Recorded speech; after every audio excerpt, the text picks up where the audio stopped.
So how do you get to heaven? In the book of Genesis, it's the first book of the Bible. In the first 3 chapters, you can find out what happened when God created the world. And long story short, God says, okay, don't eat of this fruit on this one tree, but everywhere else in the garden, it's all yours. The devil, disguised as a snake, comes and tempts Eve. She takes a bite of the fruit and gives it to Adam, who is there with her. They eat of it. Their eyes are open. Not these eyes, their spiritual eyes were open. And they realized they were naked and they hid. That's called the fall. God basically spent the next 4,000 years preparing a way so that his own son, Jesus, could come in. He wanted to redeem mankind and buy them back from that sin nature that we inherited from Adam. Like when you're born into this world, you're a sinner.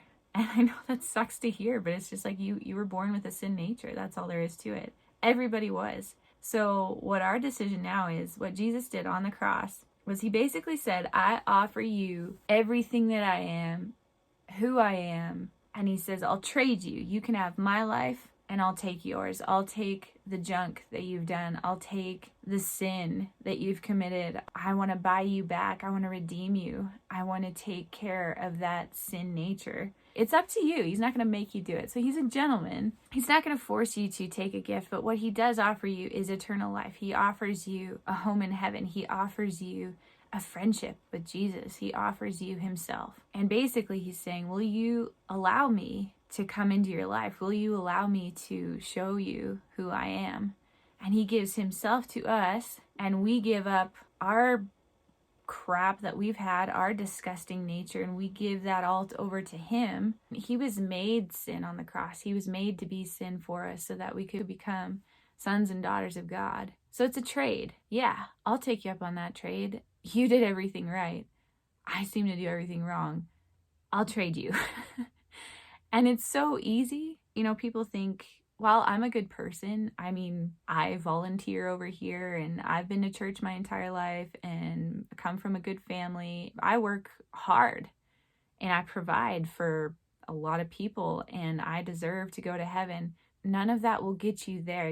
The things that we do, the things that we try and earn so that God will look on us favorably so that we can go to heaven to be with him, our efforts don't do a thing. In Romans, he said, if you believe in your heart that God raised Jesus from the dead, and you say with your mouth, Jesus, be my Lord, that's it. That's all you have to do.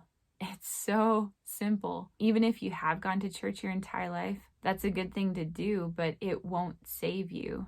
Just like sitting in a garage does not make you a car. Sitting in church does not make you a Christian. Sitting in church does not save you. You have to decide in your own self, who is God to you? Who is this Jesus? Why did he give me such a gift? Just start asking these questions. He'll show up for you. He will show you who he is in a way that you'll understand.